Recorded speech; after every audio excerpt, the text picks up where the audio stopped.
we can cut it if we need to. But what was the question for Matt? That's in Yep. 6 years of doing this, no one's ever asked me what were you going to ask the guy who's not here.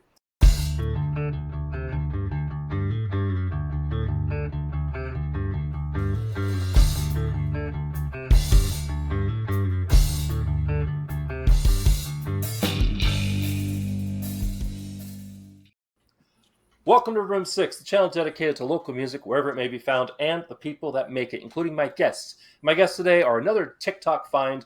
They're three-fourths of an alt-rock band that's based out of southeast Wisconsin. According to their website, they're known for rich vocal harmonies, technical arrangements, and authentic story-driven lyrics. Their single Bullet to Bite is out now, released on July 4th.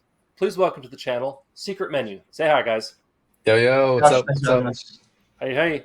And if you want to be like Secret Menu, be featured on the channel, whether reviewed, interviewed, or both, hit me up using my email address down below or by clicking the Room 6 social media link. That's where you'll see all the things I'm up to online, ways you can support the channel, like buying merch at room6.shop, and more. And what the heck, go ahead and click like, share, and subscribe. About 90% of you that watch these aren't subscribed, and it really isn't that big a deal. So go ahead and subscribe. Feel free to not ring the bell so you don't get more notifications if you don't want to, but I would appreciate it. That's me, my begging done. And yeah, thanks. All right, that's my YouTube spiel out of the way. So, first off, were there other band names besides Secret Menu, or was that like right off the bat? Oh Oh, God, suggested about a it thousand. was like so fucking many. It was insane. Because I I, Yeah. actually don't even know how. I think Raph was like, "We're just doing secret menu. It's the best thing we got so far." And It's those names actually suck. it's wild because I remember specifically it was during one of the days where we had, for some reason, Matt and Evan were at my house, and we were at the space of just brain dumping. Like we have a Discord channel with the band, and we were just throwing 40 at a time ideas. And I remember listing out 10, and I said secret menu, and then I was like, I don't like it after saying it. But Matt and Evan liked it. And at this time, if Evan liked a band name song, it was like, hold on. It was room for pause because he was the Bro, I hardest to forgot convince. about that. That. It Oh was my it God. was so tough. And he's so the when cool one. No, he's yes, picky. he was picky. So eventually we like kind of sat on it for a while. There were a couple honorable mentions. Party for Pluto. That was an honorable mention. Ooh, I like it. Yeah, you saw Um, Evan cringe there in the corner. He hated that. yeah. But yeah, secret menu. Right on. I know that feeling, like literally just sitting there at a bar and just saying this, no, this, no, this, no, this, no, this, maybe this, no. Yeah, it's naming your band can be one of the hardest parts of it. And I remember, I love how Dave Grohl was like, if I had known it was going to be a thing, I would never have named it Foo Fighters. Yeah. Yeah, I just finished the book, by the way. It was a good book. Oh, good. The storyteller, yeah. Yeah, I haven't read the book, but I've seen excerpts of him talking about it. So I want to start off with one of my more usual interview questions. OG Room Sixers probably know what's coming. I want to talk about your earliest musical influence. By that I mean, do you remember a moment where you said, "I want to do that"? I got that for you. Bring it. Um, when It actually just hit me recently, like why I think I got into music. When I was a kid, my dad had like this was when Blu-ray was a thing for the like X amount of years that Blu-ray was a thing, and he had one of John Mayer, he had one of the Eagles, and then he had I think Elton John, and he would just like watch him in the basement and like cycle through and talk about how cool it was. Um, so I always want to learn guitar. I learned piano first because that's like what you're supposed to do. Also, you're a kid, you're not really strong enough to play guitar strings. But then when I was like in middle school, I discovered Led Zeppelin and I was just enamored by Jimmy Page. I thought he was like the coolest fucking guy ever. I had like the Rolling Stone magazine article of like their 50th anniversary or something, like just read all through them. And I learned like all the Zeppelin songs. I had all like the Guitar Center books. And I was like, fuck, like I want to do this. This is whatever this is it, you know? Yep, you and many, many, many people. Jimmy Page. Next Yeah, batter up. I'm not unique in that in that at all. Man, I honestly have no clue. I just one of the things I do remember watching and feeling like Andrew felt was Green Day's "Bullet in a Bible," which is their whole movie of them playing over in Europe, I think. And excuse me, that was pretty sick, and that was definitely one of the peaks of interest in terms of wanting to do that. Definitely, Green Day has come a long way from their beginnings. Because my wife Yeah. was at their first show when they were called, I think they were called Sweet Children, Yes. and she was one of the kids in the crowd throwing Coke cans and banana peels because they were so bad. Wow. Crazy. Man, Next. that's a yeah. I feel like for me, I mean, music's always been some part of my life. I played the cello when I was really young, from probably like 6 until all through high school. But those performances were like orchestra, concerts, nothing like how it feels to, I think, like play and sing on stage. And singing wasn't even an aspect of my life until college. My junior year of college, I joined a performance group, and it was during the audition. My sophomore year, I auditioned, I didn't get in, and I was like, wow, I really want to do this for some reason. And I re-auditioned, and then finally when I got to, just perform on stage, just performance, I was completely enthralled, and I wanted to just continue to do that. Well, that's awesome. It's nice when you can latch on and say, "I really, really want this thing, and I'm going to, go after it." And sometimes it takes a while. And like, I have a 17-year-old daughter, still hasn't found her real drive thing, and she will. Like, I'm pretty sure I was over 20 before I figured out I wanted to be some sort of performer. So, uh, actually, Raph, that's a good lead into. You mentioned about playing cello and other instruments. And can we talk about Rap and Company versus Secret Menu and those Whoa. two different things? Because I know that Matt was and Company, right? Yeah, I mean, that's such you're the first person to ever ask about Raff and Company. Um and He digs deep. Raff and Comp yeah, he digs deep. Raff and Company was kind of Matt was definitely a central part of Raff and Company. We did a lot of shows together as like the two of us. Um the and Company was like an extension of just a bunch of people early on, and that I really want to do this phase, but I have no idea how to do this phase, where I was just literally networking, and by networking I mean going to every single open mic I could, and just meeting people and saying, "Do you want to make music?" And just that is how all of that came about. And Matt, helped me write some of my first songs. Evan produced and helped mix The River, which is on Raff and Company. And Andrew kind of came in right as that inflection point of like, here is Raff and Company, here's all of these people I make music with. I want to take this more seriously. Are there people who want to take it more seriously like me? And then we all sat down, said, let's create something together. Let's call it Secret Menu. Yeah, I was going to ask, did Rap and Company was that the genesis of Secret Menu, or was that like the seed of Secret Menu? And it seemed like it was just because half the band was in Rap and Company. Um, We I were all. I was in it too. We were all in Yeah, graphic. Oh, everyone was in oh, it. We were all in okay. it. Well then, Raph, your social media is lacking, buddy, because I didn't see any. I didn't see anything about that. No, but I cannot tell you how many acts I'm seeing on TikTok, especially now, that are two-person acts. And so I thought Raph Company was kind of just the two of you, at least at the beginning, and you and Matt, that is. But yeah, I know what you mean. I there was a time where I was like, I want an indie rock band. I want to front an indie rock band, and this time I'm just going to do a three-piece where I do the guitar and the singing, and I'm like as little drama as possible. Haha, yeah.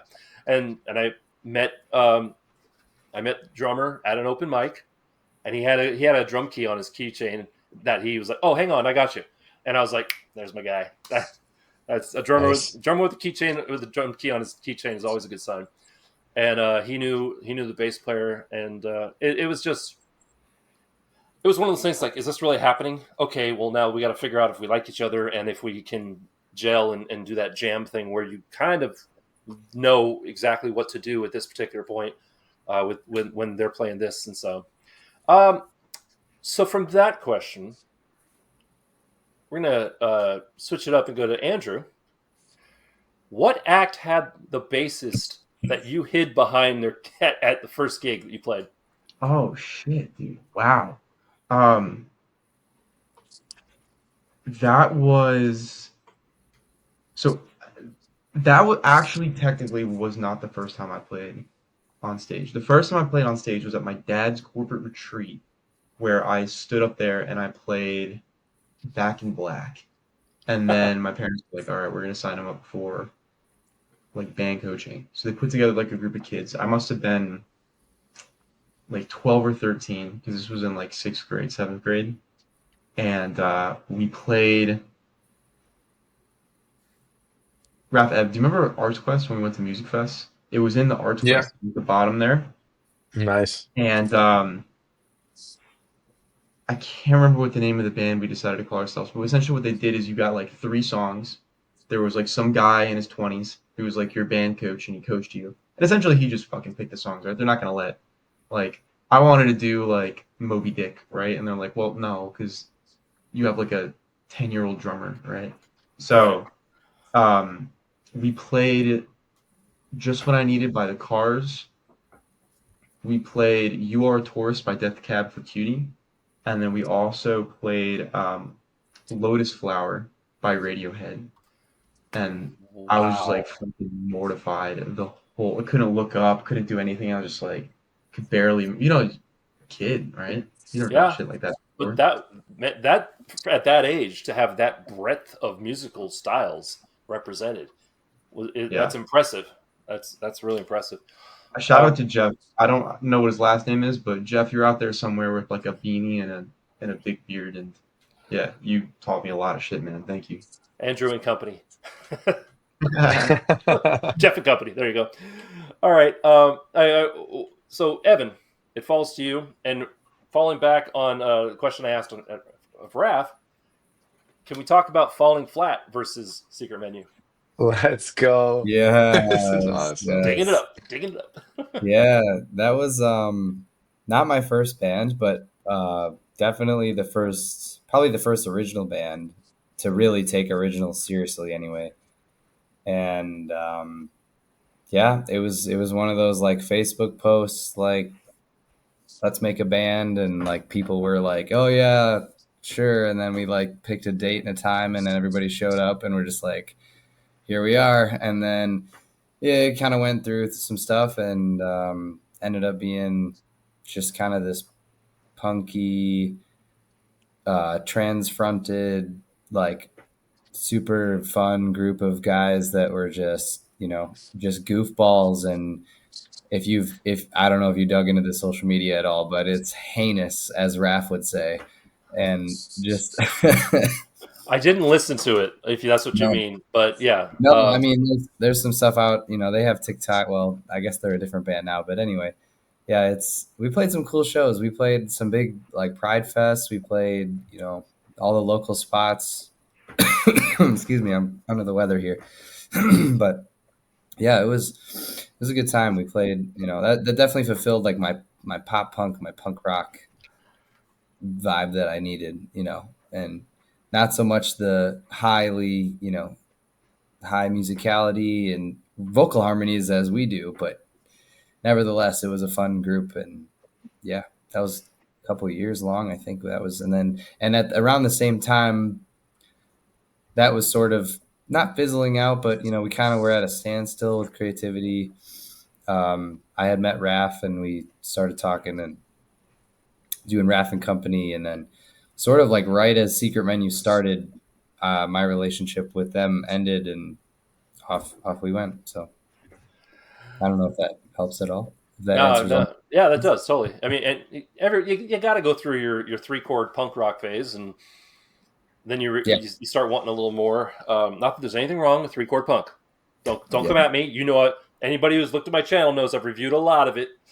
Um, Oh, but I think I definitely have done enough. I've performed for a while enough that falling flat definitely suits many a gig. You're just I'm like curious. you're like, I'm oh, curious. go ahead. We can cut it if we need to. But what was the question for Matt? That's in Yeah. 6 years of doing this. No one's ever asked me what were you going to ask the guy who's not here. Actually, I was going to ask him because he didn't have a lot out there online, and Classic Matt. Yeah, yeah. Yeah. that's so classic. So I was going to say, how much and company were you, and let him go from there. So Okay, fair yeah, enough. there you go. And decide whether to cut that out or not. If you're watching this, I didn't. So stick around, by the way. We're going to be watching the music video for Irish Goodbye. And that's I actually watched a little of it while I was researching for the interview, and it's really cool. I like the harmonies. You spoke about harmonies. I like the harmonies you guys get with that it seems like you pay attention to not everybody sing the same note, and not everybody it's a balance of harmonies, vocally and musically. So it's it shows a musicality that I don't often get to see from. I hate to say this, but from your generation, from musicians of your age, you can see that there definitely was you've studied the craft, and you're trying to build something that's going to stay classic for a long time. So Thanks. good on you. So back to my more usual interview questions. And how long have the three of you been Secret Menu? Like from the get go, basically of Secret Menu. Yeah, so we formed Secret Menu together. We all were there at the inception, and so was Matt. So from the beginning it's been the four of us. And that was like our first single dropped in 2023. And so it's been Secret Menu since then. Okay, I meant the four of you. Sorry, Matt. Um, the reason I ask is you've done you've done some shows. You've got some stories probably. I want to know, you're at a party and you're trying to tell some like this one time kind of story to somebody. You're trying to impress them with what it's like being in the band, or how cool it was or crazy it was.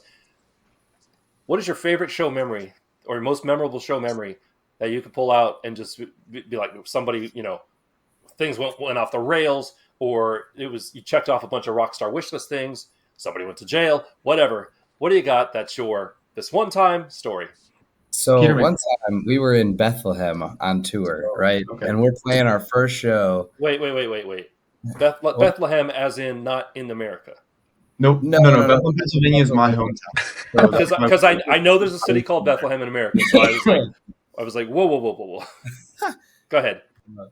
So we were at our first show at this music fest thing, and we're getting ready, and we're looking for Raph, and Raph's gone. And at some point in time, he had locked himself or gotten locked into a shipping container side stage. He was like I chained didn't. in there, and the stage manager had just locked him in there, and he couldn't get out, or I don't know, something happened. He eventually got out. He had to like call us or something. I don't, Raph, how did you get out again? I don't remember. It was I had to change, and the where the stage was, we were kind of running a little bit behind because there was a lot of traffic, and so I just had to change really quick. There was literally a shipping container, probably where they stored all the gear because Music Fest is a multiple day festival. And it was empty. I go in and change. I'm telling the stage manager, "Hey, I need to change in here. Can you just close the door? I'll be 30 seconds." I hear him close, and I hear, and then I just am like, "What?" And then I'm like banging because I'm finished, and he's walking away, and it's super hot, and I'm starting to get nervous, and I know we're going on in 2 minutes. So then I started calling everyone. I probably looked panicked leaving. I, I was, but that was that was up there. That is quite the memory. That's awesome. It's not awesome that it happened, but that's an awesome story. So, well, now that he's Yeah. used that one, Raph, what do you got? Um, I think for me, in the time of being Secret Menu, really one of those. holy shit moments was we got the opportunity to open for Peter McPoland at the Majestic in Madison. And, up until that point, we've done a lot of great local shows. We've done a lot of good, middle-sized shows. But this show, the atmosphere, as soon as we stepped on stage, it was sold out crowd. I mean, if I think about the show, I get goosebumps just feeling the night and just the whole set was just so fun. The reception after the show was nothing like we've ever had before, and the fans we've made from that show are still people who follow us to this day. And I mean, it's just having 500, 600 people, looking at you playing your music, and then between songs it's silent, and you just get to like talk. It's just unreal. Absolutely unreal. That definitely is checking off some rock star wish list moments. I would say it was that, like the Peter McPolin show when we had the like line of people waiting to get merch from this local opening band was just like, what the fuck is going on? But the other what the fuck is going on moment was like this was our debut show. So it wasn't the first show we played together, but this was the first show where we're like launching as Secret Menu. We had just launched Oh 18 yeah, the Rigby. first Yeah. single, and we played at this bar called the Rigby, which is like what 70 cap. It's like not big. It might even They be said they less. said the most like that was supposed to be in there was like 120, I think. Yeah. So we oversold the fuck out of that. Yeah, we sold like And 180 tickets or yeah, something. and Wow. it was so packed that the ceiling was like bouncing, Oh yeah, and the we were in floor was trouble. moving. The No, floor. The so Yeah, like ceiling the like floor it was wasn't moving. just like, oh, it's wobbling a little. It was like, no, the whole fucking floor is Yeah, moving. like we had And lights from and the downstairs you lights could were like like see the moving whole like floor was this. moving. Oh Jeez. my god, dude, it was crazy. And security was like, stop jumping. Yeah, that's like a it was like, music dude, video no, in the we're not making. even no one's even like jumping around. Sometimes it was just like that was wild. But that I felt like a rock star moment too, because it's like our yeah. first show. It's our buddies who pulled up, but like literally like everyone we knew pulled up to the show to see us launch this song. Um, and wow, dude, what a moment. Yeah, I'm jealous. I'm deeply jealous. I haven't had that moment before. I've played on a stage where it was so old that the stage moved. Yeah. And you're like, I hope I don't go through. But yeah, I'm. That's awesome. Now here's the question though. Your buddies, your group that showed up for you, did they hang around for the whole show or just for your set? It was I packed. mean, they Oh, were I was they were drunk, they were so the whole Because time. It you was you've packed. been at those shows just like I have, Yeah. and like some band that isn't the headliner and it isn't the opener, they're just in the middle. Everybody shows up wearing their merch and everything for that set, and then they leave. It's like you paid for the whole show. What are you doing? Now you're making the headliner come out to like almost nobody. So that's my pet peeve. But anyway, cool. And Matt, I'm just kidding. Matt, what do you got? What was Matt's favorite? So from there, is what's the scene like in Wisconsin for live shows in general? Because you're one of the few Wisconsin-based acts that I've interviewed. I feel like I could answer that pretty well. So again, I'm from the East Coast, right? So I went to school in Philadelphia, so I'm pretty common with the scene down there. It's Philadelphia, right? It's a massive city. You got New York right up there. Yeah, I've Um, interviewed a lot of acts out of Philly or yeah, out of Philly. but there's a whole like megalopolis that runs kind of from like DC all the way up to Boston. So there's plenty of shit going on. And I remember when I moved out to Wisconsin, people were like, "What the fuck? Why are you going to Wisconsin? Like, there's not gonna be anything out there." But I gotta say, like, it's been awesome. Just Madison alone. In the summer, every Wednesday, there's like concerts on the square where they bring people out. Like Live on King Street was a thing they would do where they pull like indie bands and have them. Like Kenny Hoopla is from Appleton, I think, and he had a bunch of bands on King Street. There's always there's literally always gigs going on.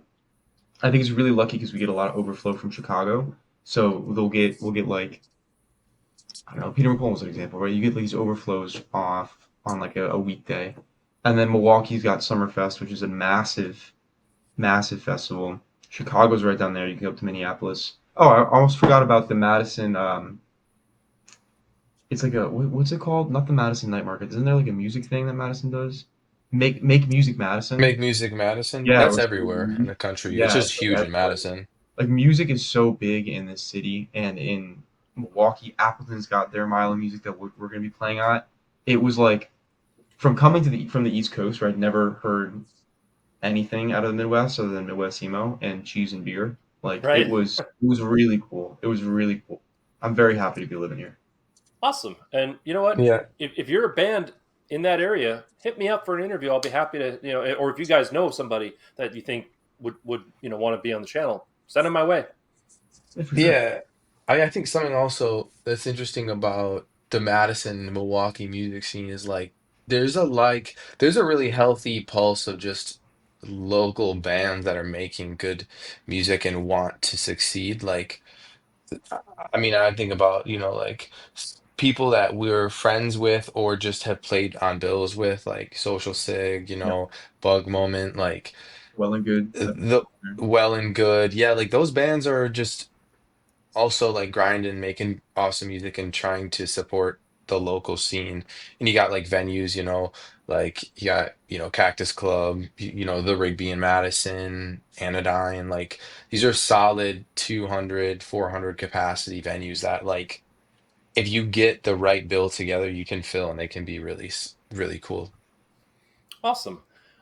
So speaking of uh, surrounding areas, any thoughts of coming up to the PNW, to the Pacific Northwest, to maybe Portland or Seattle or something like that?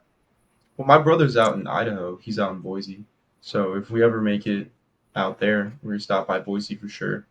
And then it'd be great. It'd be great to go out there, but I don't think we're at that level where we can like quite yet make a tour viable. But I feel like we're reaching a tipping point where all of a sudden that's going to become a reality.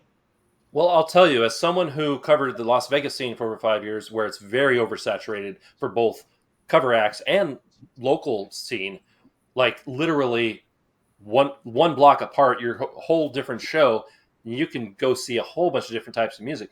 To coming up here, they are really appreciative here. People shut up and listen. People respond to. I've seen everything from a metal show to just individual singer songwriters playing their acoustic in a coffee shop, and the coffee shop was packed, and people were just hanging on every word, every note, and responding like it. They were just like some famous person, and these were just people younger than you who this was maybe their second show, or and the reason why I was there was that the headliner was a young lady that I interviewed when she was like 15 in Las Vegas, and now here she is on a kind of a self-appointed tour with her parents, and it was just amazing. It was like this area is not numb to it. So that's my come to the PNW pitch. Nice. You know I what? like it. I'll be happy. I would love to come see you guys in person and meet you in person, and I'll review the show and get some pics and stuff. So by all means, if you hit Portland or Vancouver, let me know because I'll be there. Yeah. We certainly will. Groovy.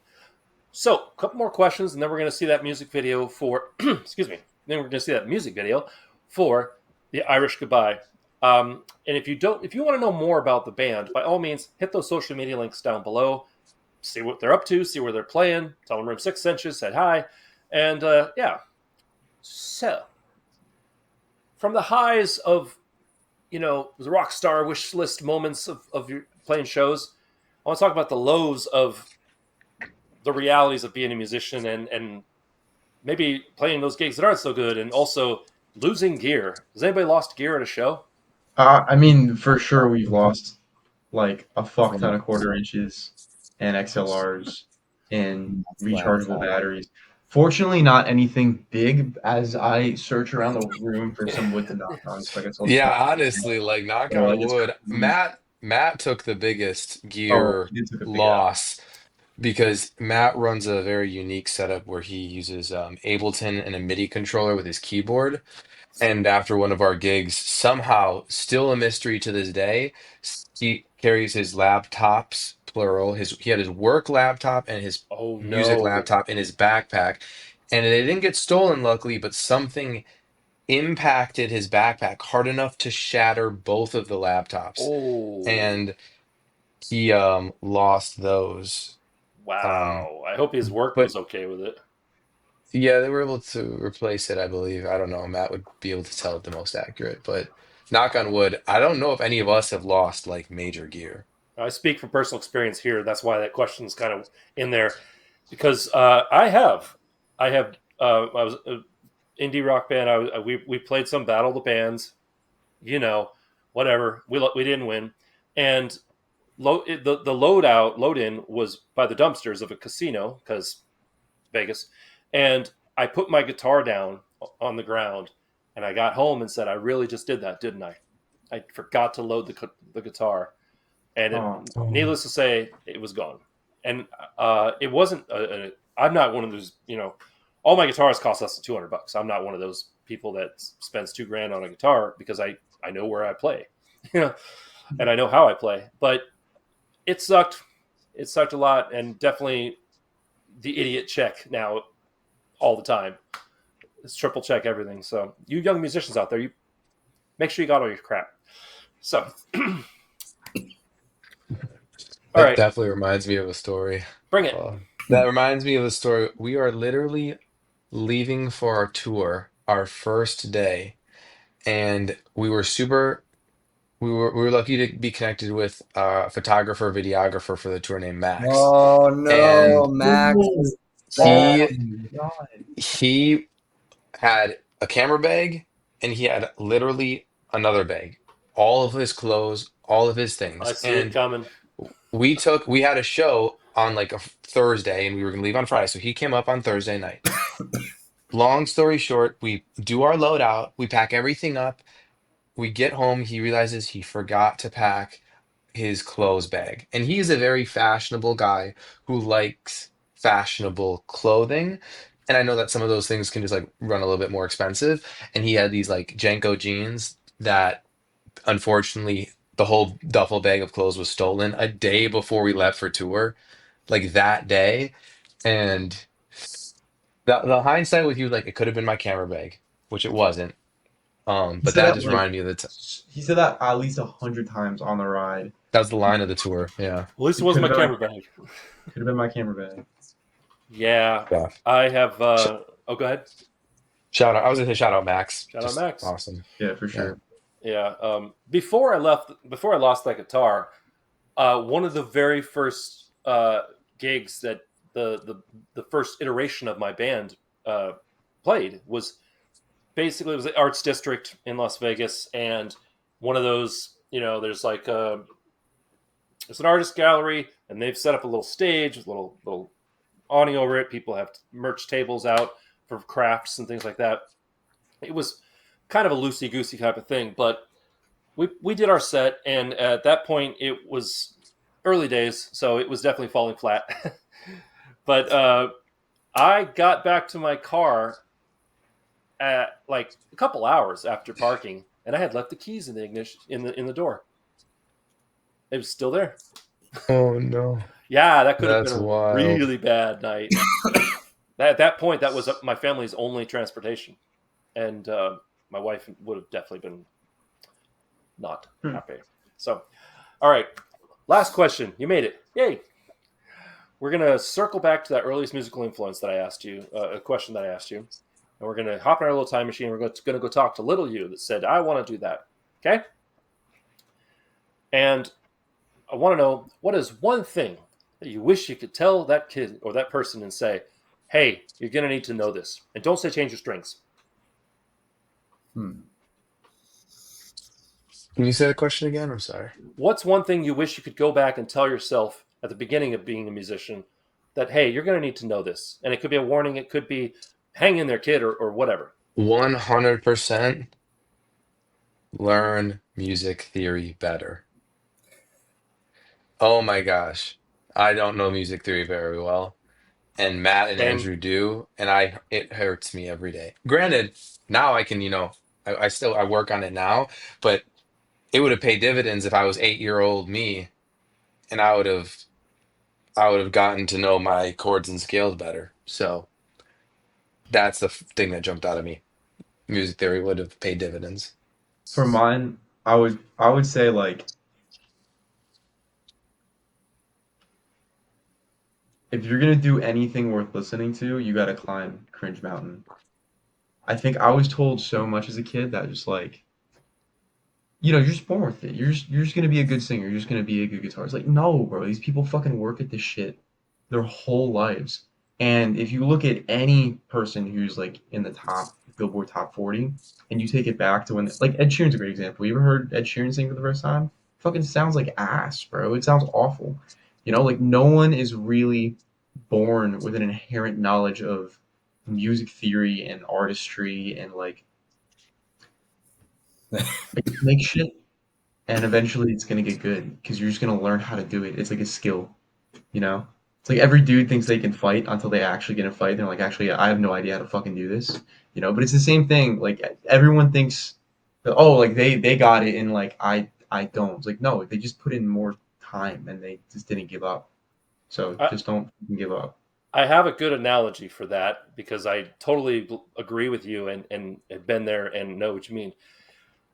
The difference between oh, you're born with it, and no, I worked my ass off for it. Is I can sing the song until it gets to the non-chorus part, or I can actually sing the song and sing it in different keys if I have to. It is a whole Grand Canyon of practice and study and failing, a lot of failing. But yeah, I mean, we've all had that moment of, oh, I know this song, and at karaoke, and then you go to sing the song, you're like, oh, who do And we that's have? not to say that people aren't born with like a proclivity to stuff, right? Like, I'm not gonna be a fucking linebacker. Right. But like, I mean, also, if you grow up in a family of musicians, you're gonna, it's gonna seep in there a little bit. yeah, for sure. Who do we have But left? yeah, you still get the shit, man. You got to work at it. We're still working at it. We still don't really know what the fuck we're doing. We're just putting stuff in every day. We get a little bit better. My fingers get a little bit faster. My voice maybe gets a little bit sweeter. You know, our writing gets a little bit more creative, and it's like, fuck. Well, maybe we'll go somewhere. Yeah, another good analogy is the guy in the gym that's like in his 70s and is just lifting way more than you. It's because he never stopped. It just Yeah. slowly increased. I think we have Evan left. Is that right? Oh yeah, I mean, I kind of would just second what Raph said. Learning music theory and excuse me. Feel free to cut out my coughs, by the way. Nope. Anyways, so in middle school, when you had to get into the percussion section, you were supposed to have 2 years of piano to get in, and I didn't. And I don't know how I got in. I was just good enough at other things besides piano, I guess, and they let me in. And I kind of wish I would have had that 2 years of piano, but and music theory in general. But it just wasn't interesting enough to me at the time. I just wanted to play the drum set.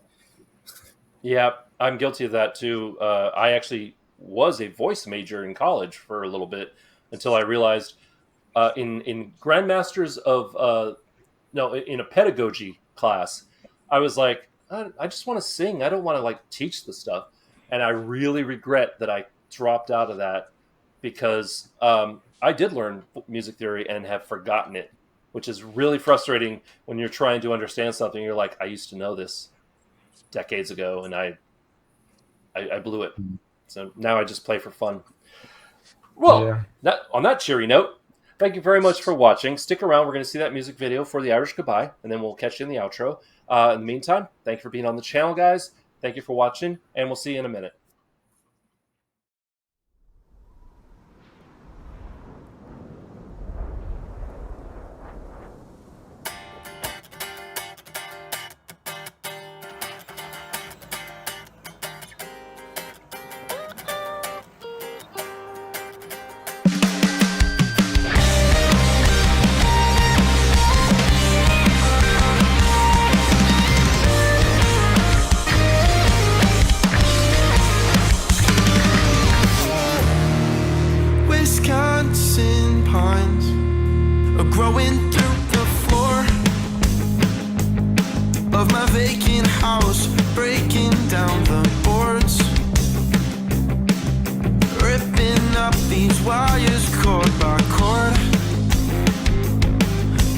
still survive here.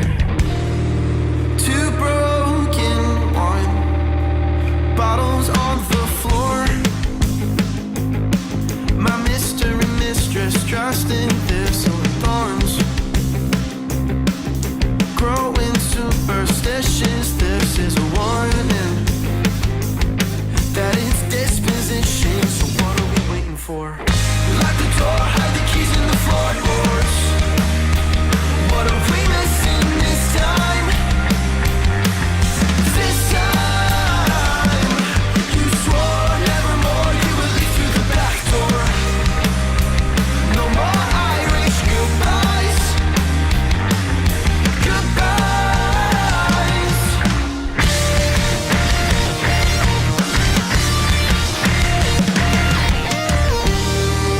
These hands of time started ticking slow. Trapped in limbo, backs and ashes before me. Terrified I'd leave before the morning, but the window's open, so what are we waiting for? Lock the door, hide the keys in the floorboards. What are we missing this time? This time, you swore nevermore you would leave through the back door. No more Irish goodbyes. Goodbyes. Oh no, no.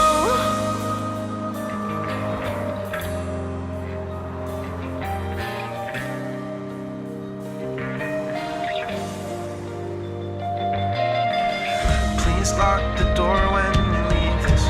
Please lock the door when you leave this. Please lock the door when you leave this. Please lock the door when you leave this home. Please lock the door when you leave this. Please lock the door when you leave this. Please lock the door when you leave this home. So what are we waiting for? Lock the door, hide the keys in the floorboards. What are we missing this time? This time, you swore nevermore you would leave through the back door and leave her behind if she wanted to try. Now you're reading a text through lovesick eyes, 'cause you're already gone.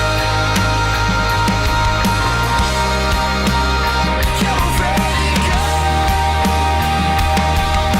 You're already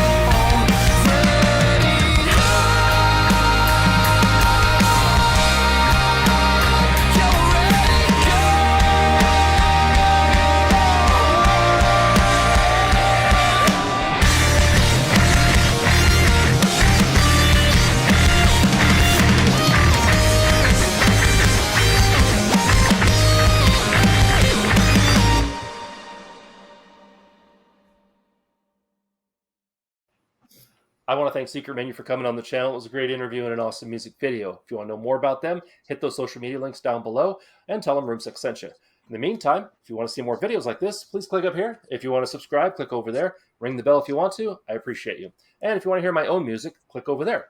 Remember to be amazing, and we'll see you next time on Room 6. Say goodbye, guys. Peace. See you later. Ba-da-ba-ba-da-bum. Ow. There's always one.